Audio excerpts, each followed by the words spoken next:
Hello and welcome to the Alpha Movement Podcast. My name is Tom Foxley, and on today's show I'm joined by Luke John Harrison. So you can find all the show notes at alphamovement.co/dailyboom. You can also find links to everything that Luke talks about, and the reason why I'm laughing is because not only did Luke drop some incredible knowledge and some incredibly insightful thoughts and unique kind of views on the world, but he also probably said the most controversial thing that's ever been said on the Alpha Movement Podcast. So please enjoy Mr. Luke John Harrison. So Luke, welcome to the show. How are you doing? I am doing good, Tom. How are you? I am great, thank you. Let's start off with who is Luke? Who is Luke? Well, I've been known as a lot of things, mate. Dickhead, arsehole, a few of those things. But no, who am I? Well, technically I started as a personal trainer, if you will, a few years ago. Now, I get asked this question all the time, what would you describe myself as? And I'm like, well, I just help people get more out of life. Would you call that a lifestyle coach? I don't really like the term life coach as such, because I think that can be very bit mundane now. I think a lot of people are getting into that game. I think I just like to help people become better versions of themselves through health, fitness, mindset.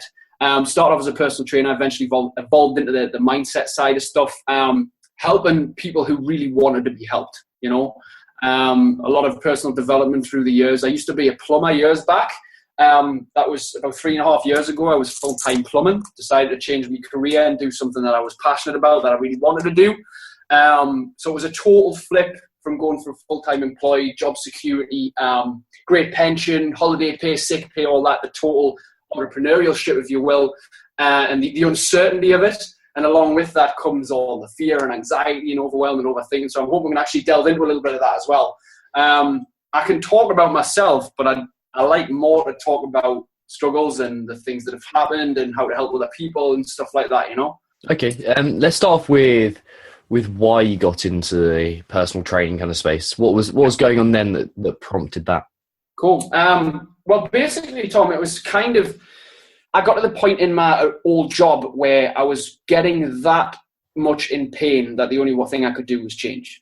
The typical whole thing most of us have heard now is when the pain of staying the same becomes worse than the pain of change, then it will happen. It's a typical case of that. Like, I got to the point where enough was enough. And I've always had a passion for working out, for looking after myself. And I've always had a passion for helping other people as well. So I thought, how can I make a thing of this and create a better lifestyle where I don't have to put up with anybody's bullshit anymore? I don't have to be talked down to.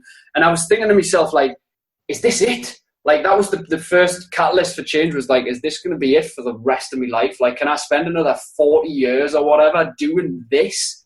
It was like that thought terrified the shit out of us. So I was kind of like, right, I've got to do something different, but I've got to do something that I actually like. And personal training initially came to me because it was something I was interested in. I really enjoyed it. And I knew that I had the personality to be able to project to help people as well, which is a good thing. I think a lot of people lack the confidence, which initially you always do. You're questioning yourself all the time. But for me, it was more so like, I've got to be able to do this because I can't stay where I'm at. Like, the catalyst for change was just being in such like anxiety and pain and just frustration that the only thing I could do was change. Okay. This is a very broad question, but I'm interested. Go for it. I suppose it stems from a question that I'm going to ask in a bit, which I'm going to ask right now, okay. Which is you're unashamedly yourself. That's something that really strikes me about you. As you said, that you've mentioned the confidence already. You're very natural, and you seem not to give a shit what other people think. Yeah. Has that always been the case? Not always, no. And I think I'd be lying if I said 100% I don't care what people think, because I don't think there's a person on the planet that doesn't have that slight little percentage of, well, there's a boundary, like some things you might think about in your head and think that's outrageous, but I probably shouldn't share that, Yeah, most of my thoughts. Yeah, exactly. So the confidence thing for me, like, I've always been fairly confident, but not in the way I am now. That took a lot of development. I think it started at an early age where I started to be a little bit of a clown in school. And I think I enjoyed people laughing at me. That wasn't an issue for me. Like, I always enjoyed making people laugh, like, just by being stupid.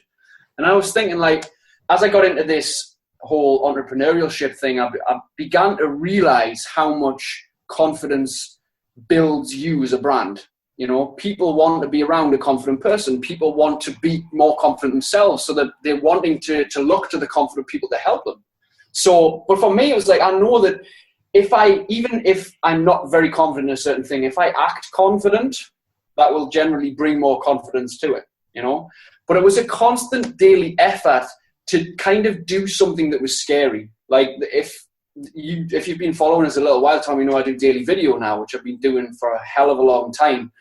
And that was always a confidence issue for me, because a lot of the time I'd turn the camera on and I'd be like, oh, that didn't sound right, I need to do it again.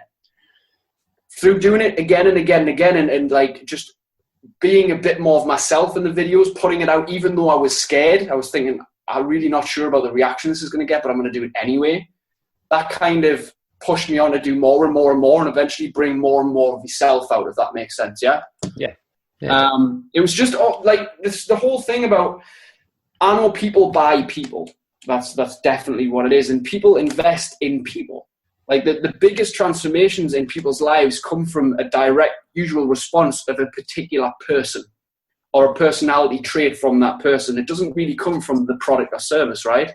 It's somebody else believing in them, or somebody else giving them that extra time to listen, or whatever it is, that going the extra mile, you know, because people feel connected to people. We don't feel connected to machines. We can't get emotion or response usually out of that, right? So I kind of understood that over the past few years, and I know for me, when I've been through anxiety and fear and overwhelm, I wanted somebody to listen, and I wanted somebody to help me guide us through it and support us and stuff. So I thought, well, that's what I want to do for other people as well.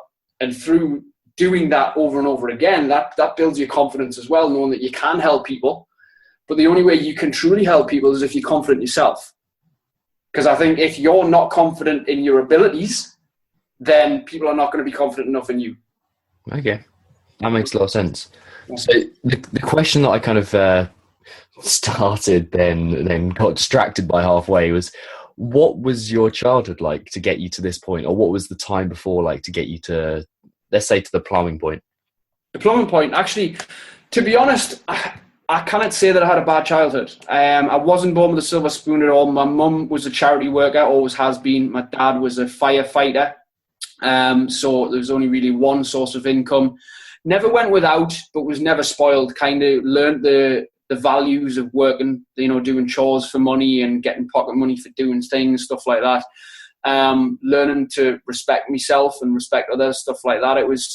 But I guess it wasn't a poverty thing, but it wasn't an abundance way at all. It was like just getting by enough, you know, which was kind of, that follows in a lot to your mindset of stuff. It's like, so my dad kind of forced me, if you will, to get a secure job, if you will. It was like, you should have a trade, son. You should have something secure, you know, with a good pension, because he was all about the fire service and being in the services. So he got a great pension. That's what he did for life. So that's all he knew. And my mum was the same. She was like, get a secure job, son. You've got to do this. You've got to do well for yourself. And I think we get heavily influenced by parents all the time, in terms of we tend to either follow in their footsteps or are heavily influenced by what they tell us and how they think we should be. So I followed that path. And I don't regret that, Tom, to be honest. I enjoyed a certain aspect of it. It helped shape kind of who I am today, to understand the benefits of you know, being in a structured routine, being disciplined to certain management, if you will. But I evolved past that. I think I got the plumbing through a really decent childhood, all right at school. You know, I wasn't a straight A student. I was kind of in the middle. I was just like, I was a bit of a clown, but I got my work done. I got okay grades, went to college, didn't know what the fuck I was doing, took loads of drugs, smoked loads of weed. That time it was kind of, I don't know. So my dad guided us into the plumbing route. And that's kind of how I got into that. It was actually through parental influence more than a personal choice. But it served me well for 8 years of my life. You know, it helped me get my first house. It helped me enjoy a nice lifestyle, if you will, for an early 20-year-old. But now I'm in a much different state in my head 10 years on than what I was at the age of 20. So it's very different. Okay. Why is that? Why has that change happened? That change has happened because I've started to realize, I think, how much more I can give and how much more opportunity is out there. I'm the kind of person now who I feel like I've got a sense of direction, but I don't have any fucking idea where I'm going. Now, that's a bit of a contradiction in itself, right? But let's explain.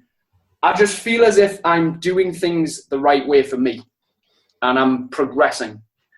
But I couldn't tell you where I'll be in 5 years. I have no fucking idea. I couldn't even tell you where I'll be in a year. All I know is that I know I'm on the right path. I will steer off. I will kind of get distracted here and there, but I've got a good sense of confidence to know that I'm doing okay. But it's took a long time to get there, because you'll know yourself, if you go from being secure in a job and you change and the uncertainty is there, the doubt and the worry and the questioning sets in very, very quickly. Very, very quickly. So you're thinking, fuck, can I do this? Shit, maybe this is not me. And you're looking at other people on Facebook and you think, how the hell are they there? And then you think, I've only been in the game about the same time as them. They're much further ahead than me. Why aren't I further ahead? I'm fucking sick of this.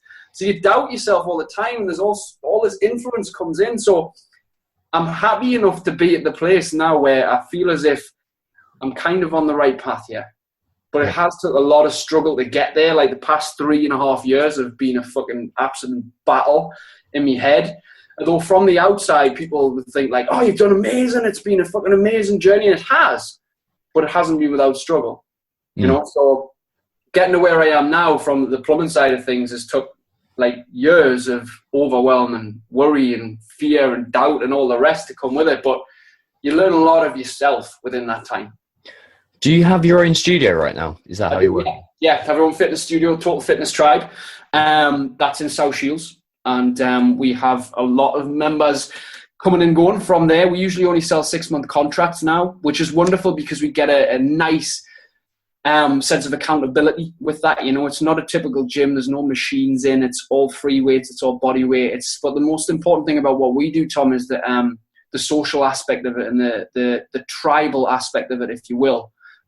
Everybody's very connected, and it's all about the experience rather than the session. You know, it's like people making new friends, feeling comfortable, feeling supported, and knowing they've got the not only just the right advice, but they've got an ear, so somebody to listen to, and somebody who's gonna tell them what they need to hear, not necessarily what they want to hear. But that wasn't always the case. I started outside with boot camps in the cold, on the beach, you know, with nothing but a little music system. Then went into a function room of a pub. And then from there, managed to get this private unit in South Shields, and that's where we've been ever since. And it's just going from strength to strength. Nice. What kind of philosophies do you have on training? Training, that's a good one. Actually, I like talking about this. I was wondering if you're going to go there. Personally, I've got a very basic approach, mate. Very, very basic. There is so many people out there who are incredibly more knowledgeable than me, have been in the game a hell of a lot longer. But I am getting more commitment, and I have usually better results than what they do get because of the simplicity of what I do. I don't overcomplicate it, mate. I treat training as a bunch of movements, not as let's go in and train chest and arms. Right? That's not me anymore. That was at 18-year-old because that's all I knew. It was like, well, you saw Arnie in a cover of Flex magazine. That's what you wanted to do, right? But it's about longevity and lifestyle now. So the better you can move, the more you can experience. And the stronger you are, the better you are to the world. You've probably heard of Dan John. Yep. He's had a monumental impact on the way I train and the way that I strength train my clients as well. I'm very much in the game of just training movements, push, pull, carry, hinge, squat, and just getting stronger in those movements. 6 to 8 weeks, change the plan. That's it. That is basically all I do twice a week. And then I'll do an accumulation of bodyweight exercises outside for 30 minutes to an hour on every other day. So when someone comes to you to begin with, let's say you got a complete blank canvas, what are the kind of the initial steps that you would take to get them moving well, and to get their basics kind of sorted? Yeah. Well, to be honest, everybody, 99% of the world want to lose weight and tone up, right? Yeah. You get all the fucking time. It's true, right? Lose weight and tone up. But people don't want that. That's the side effect. People want to feel confident in the clothes. People want to have a better sex life. People want to feel less anxious. People want to be calmer, so they're not as ratty with the kids and the partner. and they're not snappy at work. That's what people want. So for me, in order to get somebody that, it's just about getting them moving, getting them sweating on and off the floor. That's one of the first things that we do is literally, can you get up? Can you get your back to the floor, stand up? Yeah. Can you squat? Bodyweight squat, goblet squat, easy stuff. Can you bear crawl? Get on the ground and crawl. It's not a matter of, I know one size doesn't fit all, but the basics work for all. Yes. So I can say, right, okay, you can't do a full push-up yet. Cool. So let's try this. Let's try a variation of that. Or why don't you just hold yourself in a push-up for a bit?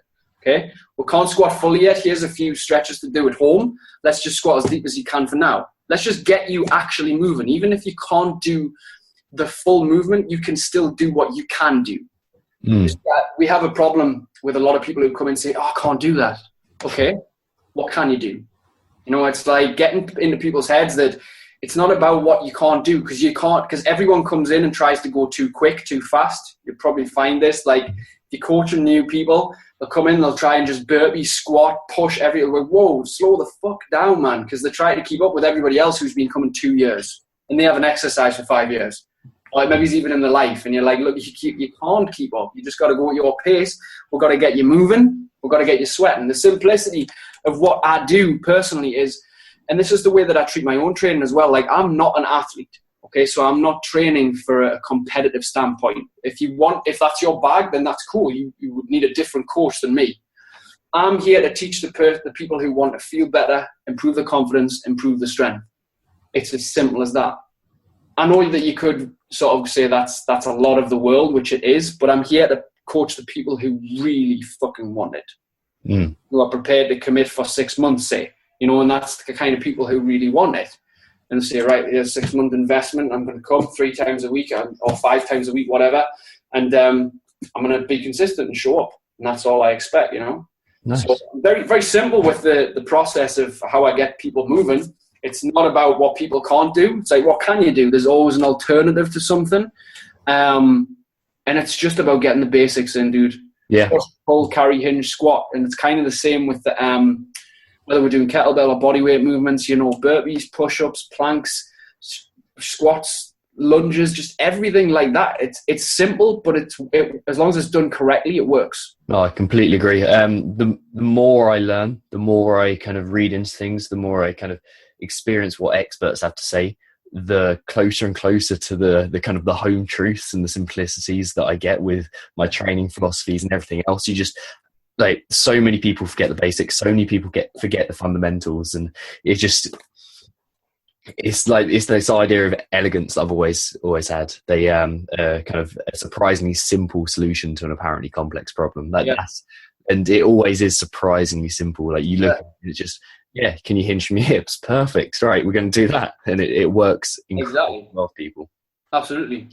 Something that something that is sprung to mind when I started. Like, I saw one of your videos probably about 6-7 months ago, and I'll be completely honest. The first time I saw it, I thought, "Oh, that's a bit abrasive." Yeah, good.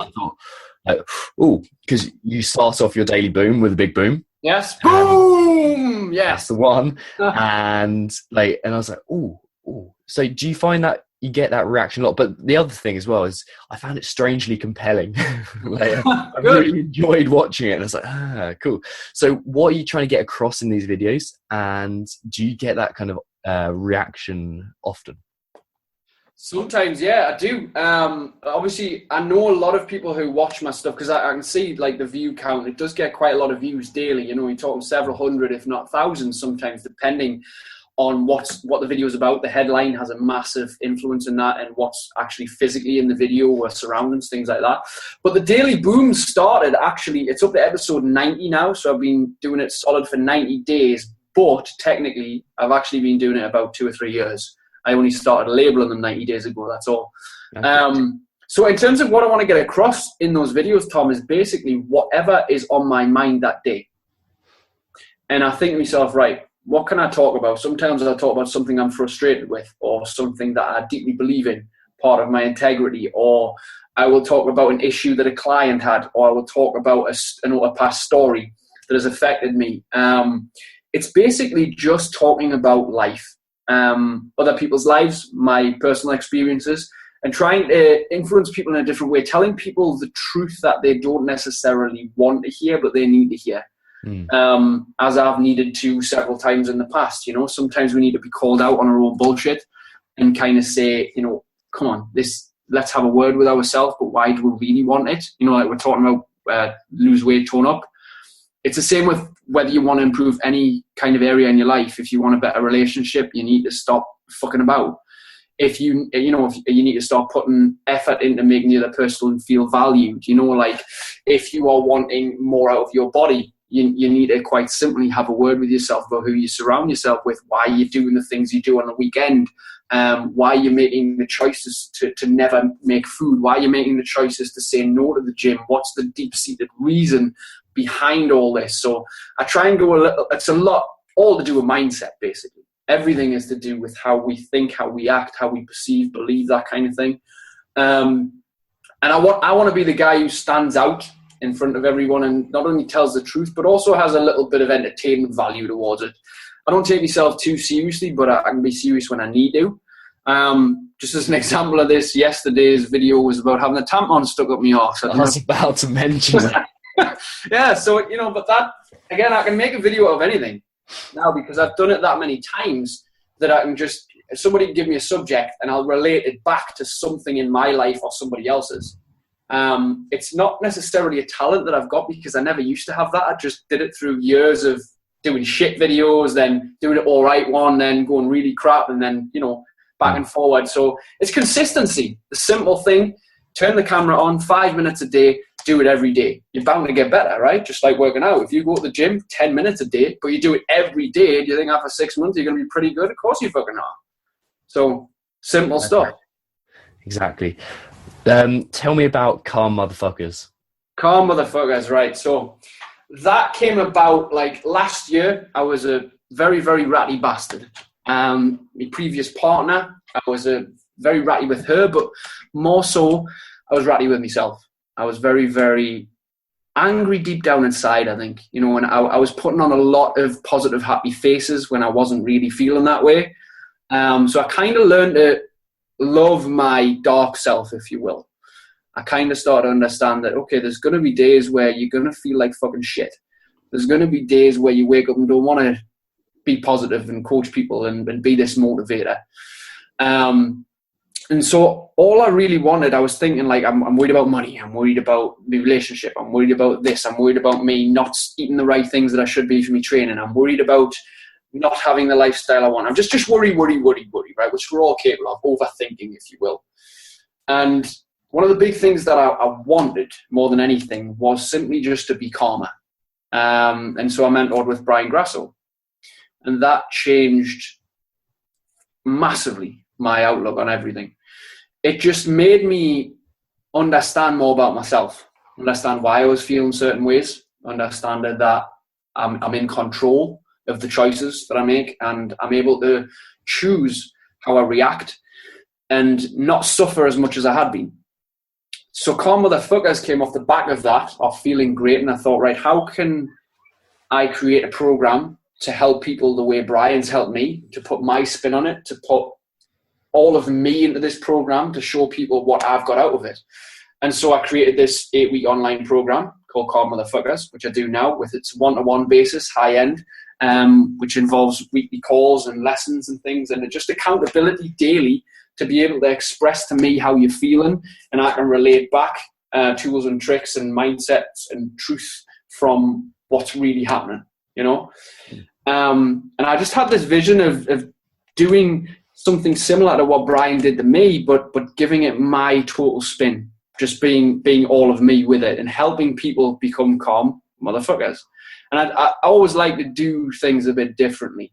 I learned a long time ago from Paul Mort and doing his style of things, and he's very much on being himself. Like there's nobody like him. He's very brash. He's very outgoing. And my idea was not to be like him, but it just so happens that we keep getting control of people who are very similar because, well, we're from the same town. We grew up around the same area. I don't know. He had a construction background. I have a construction background.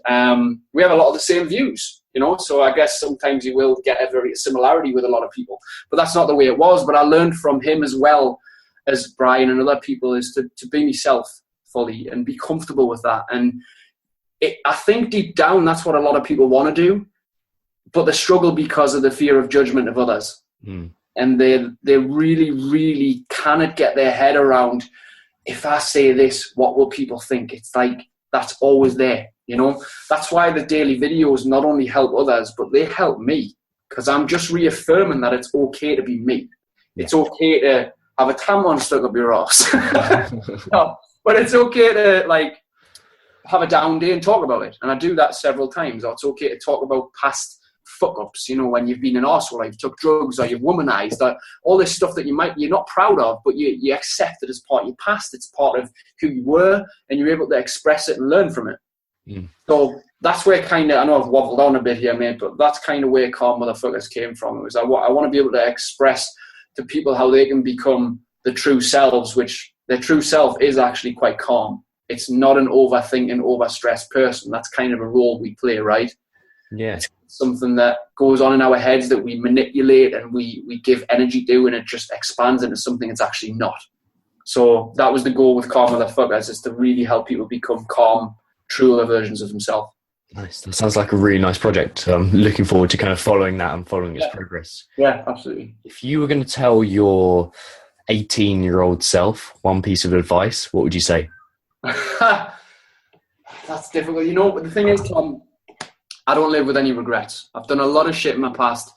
You know, like I say, when I took a lot of drugs, done a lot of womanizing, done a lot of shit, said a lot of shitty things, been very angry towards a lot of people. But it was all a learning curve. I've learned to accept it so much that I'd be like, I don't regret doing it any of it, because if I didn't do it then, I might have done it now or at a later time in life, you know. And I think I've got a lot of that shit out of my system. So it's, if I was to give one bit of advice, I think it would probably be to start working on myself earlier. Okay. In what way? And how would you do that? Well, I started training when I was 15, so I already had that side of it down in a way. Although I struggled with the food for a lot of years, but I always went and trained, and I was never overweight, if you will, but I was always insecure. And that's a big difference there. People think that people in shape are fine, but really they're not. Most of the reason why people do train is because they're insecure. It's not simply because of a vanity reason, although initially it starts off like that, like we want to look better, but really it's because we're fucking out of control bastards. We're angry and we're out of control, so we use the gym as a release to get anger out, and we use it as accountability to eat better food as well.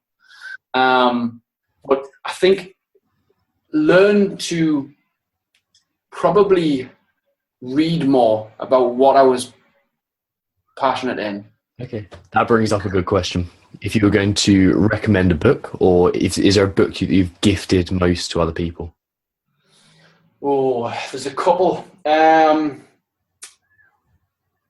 got a few that have really, really massively helped me. What's the book? There's different books for different things. The book that changed my life on training was Dan John's Intervention. Yeah. That was a training book that changed me hugely, absolutely hugely. If I was to recommend a mindset book, there's a couple. There's one called The Trick to Money is Having Some by Stuart Wilde.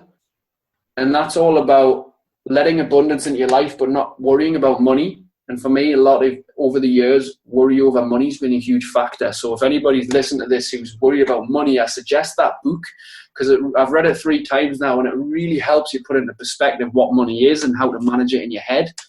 There's several others, to be honest, Tom. I think things like The Big Leap is a big one. Yeah. I think Byron Katie's Loving What Is fantastic. I also think Gary Vaynerchuk's Crush It is fantastic. Again, that's more of a business book. Yeah, I think off the top of my head, those are probably the 3 that I would say initially are really, really good. Well, actually, there's another one which is great for relationships, or if you're single, to give you a better perspective of women. I'll roll with this actually, and I'll tell you, 31st of January was the last time I watched porn, right? because porn was a massive sedation for me. It was something that I would watch every day, sometimes for like over an hour at a time. It would take up a lot of my time, but not only that, it would give me a very warped view of sex and women.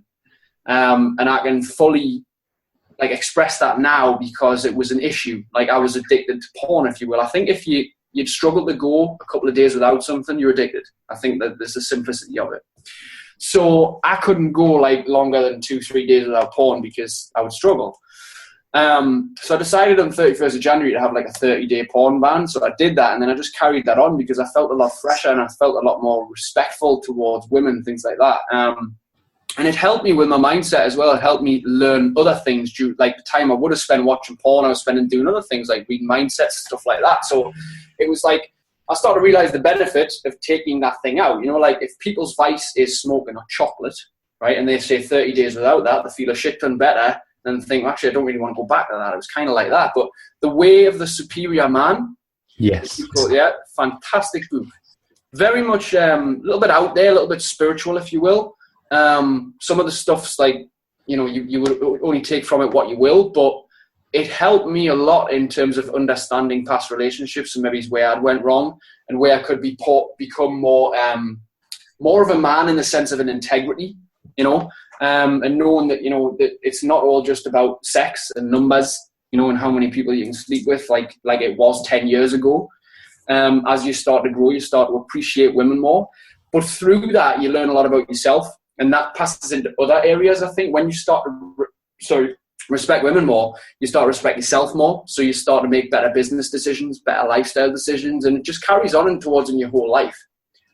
So that's another book that massively blew me away. Yeah, I think the point you made about porn is really interesting. I think it's something that's massively underestimated. And as you said, it really warps your view on women and just life. It's It does, and I mean, don't get me wrong. It's not like it's caused me to be celibate or anything. I actually appreciate women more, and I think I appreciate sex more as a connective thing. Of course, like I enjoy sex. Like I'm still a single man. I would still not be against going with a woman because I thought it was wrong. Like if two parties are connected in some way and they're cool with that, then that's absolutely fine. But I think if there's ulterior motives there, or there's not the truth or clarity between both people, then it's different. But it does warp you. I think it's like anything. When you're exposed to something which is not really serving you consistently, it's draining your energy in a way. And I think that's what it was doing. It was draining my energy. It was draining my time as well. And it does give you a warped view because it's only one view, isn't it? It's only literally treating the woman as an object. Yes. That's it. So it's not giving you reality. Reality is not like that. There's no reason why you can't have a sex life like that if you're with the right person, but it gives you a warped view of what reality is like. And that's why there's so many relationships failing now, because people are looking at this and thinking it should be like that all the time. And there's obviously a lot of, things with social media out there now and people not being fulfilled or calm within themselves. There's so many different reasons, obviously. It's not just porn, but porn does play a factor in it. I think it does. And unfortunately, it's everywhere. It's in advertising, it's on social media, it's everywhere in its different forms, right? We'll never be fully away from it. We have to understand that sex sells everywhere and we'll never, ever get away from it. But we always have a choice. Yeah. Yeah, that's the thing. That's the thing that I realized. It was like, when people say, you know, I don't have a choice, it's bullshit. Like, you have a choice for everything that you choose in life. Right now, you're choosing to do what you do. Right now, I'm choosing to be on this podcast. Right now, people are choosing to sit down and eat what they're eating. Right now, they're choosing to be at work. Or they're choosing to be at home. Like, you choose every choice in life. Yeah, that is a great point, and something that people very often miss. Yeah. Spend the whole life maybe without fully acknowledging that they've chosen to do the things in some way, shape or form that they're now doing. Yeah. Now, for my favorite question, I think, and I think you're going to be a good one for this. Okay. What's something that you believe that others may think controversial? 9/11 was an inside job. Okay, that's fairly controversial. 9/11 was not done by terrorists. That's a bit political, and I'm not really into politics. Here's something. I don't watch TV. I don't watch live TV at all. I haven't got a fucking clue. I don't own an aerial. I don't pay a TV license because I don't want to know what is going on in the world. Yeah, nice. I hear it through the newspaper. I hear it through friends or social media occasionally if it pops up. I don't check the news because I think that, again, that is an influence. I think it's wrong. It's wrong to watch the news, in my personal opinion, because that's why reality TV does so well, right? Yeah. Because we are in an age where everybody's interested in other people's lives, and they're not interested in their own. And that is why we are slowly becoming a population who is getting fat, sick, tired, overwhelmed, fearful, worried, anxious, depressed, suicidal, etc. Because we're paying so much of our energy to other people and nothing on ourselves. So for me, that TV is not to say that I don't watch TV shows on Netflix or I watch DVDs or play the Xbox, because I do occasionally do that and I enjoy that. But when it comes to the goings on around the world, there is so much that is unexplained or just explained in the media how they want us to view it. There's a lot of conspiracy theories out there. I'm very much into a lot of them, but I tend to not look into them too much. I tend to just brief over it and think, what do I believe? What feels right to me? And for me, watching the news every day is not right because it's just reaffirming the fact of, oh, well, at least I'm not that bad. So I'll not push today because I'm okay. I'm safe here in my house with my comforts. And I'm not that bad. So when I question myself, oh, well, I'm not that bad. At least I'm not as bad as them over there. And it keeps you stuck, Tom. I really believe that. I think that when you watch TV and you see all the bad shit that's happening in the world, it keeps you comfortable, if you will, in knowing that you're safe. But when you're safe and comfortable, you don't get what you want because everything you want's outside your comfort zone. So how the fuck are you prepared to get uncomfortable when you see the rest of the world horrible and you think, oof, at least I'm not like that. I'm fine. Okay, let's just go about my day. Not push myself or challenge myself in case anything bad happens. That's one little belief that I have. I don't know whether that answers your question, right? Yeah, definitely. I also think it's a very sensible belief to hold. Like just not to watch, in particular, the news. I think it's so. Like, it can either be, like as you said, make you comfortable, or it's so fucking depressing. If you want to surround yourself with that kind of thought and that kind of, oh shit, time to be scared of everything. I think it's it's fear mongering, isn't it? It's like it's controlled by higher powers. It's controlled by whoever's got the money. That's what I believe. And 90% of it is usually bullshit. I think it's blown out of proportion. It's to get people scared so the masses conform to whatever the government want or whatever the higher powers want people to do. And what they want us to do is not think for ourselves. Yeah, I think a lot of the time, they want us to just get a job and pay taxes and die. They don't want us to become entrepreneurs and think for ourselves and make successful businesses and live a free lifestyle because that wouldn't be putting as much money in their pocket. Okay. So what are some daily routines that help you do that? Daily routines. So my first bit of daily routine, I get up, I make a coffee. What type of coffee? Sorry, I'm geeky on coffee. Yes, me too. I use an AeroPress and I use coffee from Workshop or Has Been, and I blend it with grass-fed butter. I have a butter, delicious, which is lovely. I don't do the typical bulletproof with the coconut oil because I think that dries your mouth. Mm-hmm. I prefer it just with the butter, dude, and that's usually the workout. And I'll sit for 15, 20 minutes and I'll just deep breathe. And I'll just let my mind do what it wants to do. And usually it wanders everywhere. Today worries about what's about to happen, but I just let it happen. I'm like, hey, I can't do anything to stop this. I'm just going to have to try and relax the thoughts, relax the brain, and then go about my day.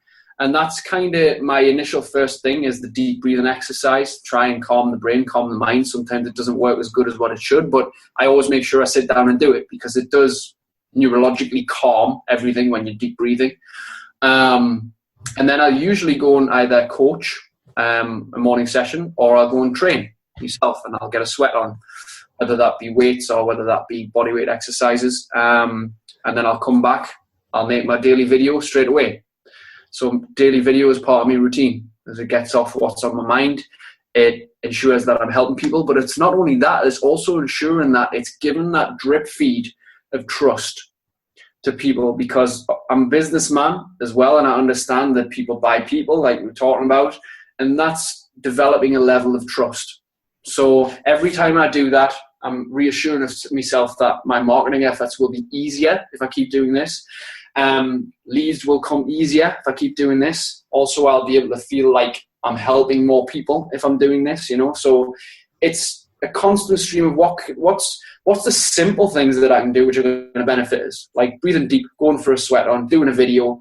That's 3 things that I tend to do every day. I also tend to have a little bit of study where I'll set me alarm for 20 minutes, half an hour, read and highlight stuff, So I'll study mindset, study business, whatever.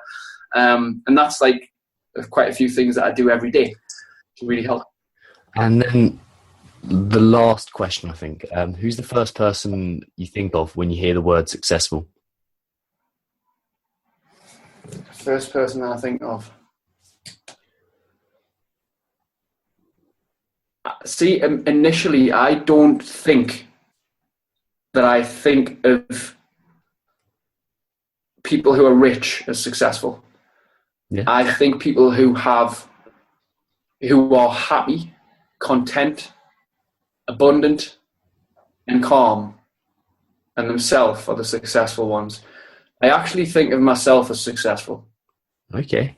I'm not rich, nowhere near that, but I'm very much content with who I am. I wouldn't say that's the first person that comes to mind. Initially, I would just think about all the people who I think have got a lot of their lives and who truly are themselves. People like Brian Grasso, people like Paul Moore, Garrett J. White, people like that, who I look at and think they are successful. They might not be the richest people in the world. Yes, they're wealthy, but they actually share struggles, they share fears, they share lifestyle as well. They share time with their family, they share time with themselves, what they like to do generally. They share their training experiences, their hobbies. I think lifestyle as a whole is successful, like all areas, not just because when people, oh, he's successful. Well, he's got a nice car and a shit ton of money, but he's fucking fat and sad. That's not success. That is not fucking success. But to be calm and comfortable with who you are, and just feel like you are living the lifestyle, and you're on you have the sense of direction. You're not lost. Yeah. That to me is success, Tom. And you can tell a lot of people when you just view them. You can tell a lot of people by talking to them now as well. And you can tell in their eyes a lot of the time if they can maintain eye contact. If they are quite talkative, that they're prepared to talk about the lifestyle and they have a little bit of enthusiasm in their voice and they're not drone and mundane and complain, like you can tell who's fulfilled more than others, I think now. And that's what I like to bring in my videos, like I like to bring all of me. I like to kind of not bullshit anybody and be as honest as I can. And through that, you can spread more success as well, because I like to be an inspiration. I like to be that guy that people say, you know what, you've really helped me. I've had people who've became homeless and been like, you're really helping me. Right now, and people who've lost friends or lost people or felt depressed or suicidal and saying, look, your videos are massively helping. I'm like, fuck that. That's why I do it. I know I do it for myself and I do it to help others, but to help the people who really are in need. And when you get that message to say, look, you've really helped me overcome this, fuck, man, that just wow. That's so much more powerful than most things that I can imagine. That is I think that is one of the big parts of life, is being able to get that satisfaction of knowing that you've helped somebody through a tough time. Yeah. That's a great place to end the podcast. Oh, absolutely. Great way. Thank you so much for jumping on the show. I really appreciated it. Tom, it's been a pleasure. I love talking, dude. I could talk about this shit all day. I've got so much to say, and I'm very passionate about what I do. But everybody can see me daily on Facebook, and soon to be on YouTube as well with the Daily Boom. So just remember that, the Daily Boom. People can see me, Luke John Harrison. Add me on social media, on Facebook mostly, and interact with you that way. In case you were going to ask that, I just thought. I was just about to. That was how I was leading on to it. Yeah. That's it. Yeah, I do most of my stuff through Facebook, Tom. YouTube channel I do have up, but it's just in the process of getting to the daily stage. So in the next 10 days or so, the Daily Boom will be on there. So it'll be a combination of Facebook, YouTube, and it'll be just basically by those two platforms. And I think I can give a lot via those two platforms. I'm not going to overcomplicate it too much. Yes, I am on Instagram and stuff like that, but all those stuff comes later, because sometimes I'm a bit too calm and I'm a bit laid back. I can't be fucking bothered to go on all these platforms and spend loads of time. So I'm like, look, Facebook, YouTube, that'll do for now, and then I'll progress when I'm ready. Perfect. Well, as I said, thank you so much for coming on the show. Great episode. I really appreciate it. Thank you very much, mate. Appreciate it. Thank you for listening to another episode of the Alpha Movement Podcast. To find show notes, unique downloads, and more information on the Academy, head to alphamovement.co/blog. And if you enjoyed this episode, head over to iTunes and subscribe. And whilst you're there, please leave me a 5-star review. And don't forget, you can follow me, Tom Foxley, on social media all over the place, or you can find more about the Alpha Movement at facebook.com/alphamovementofficial.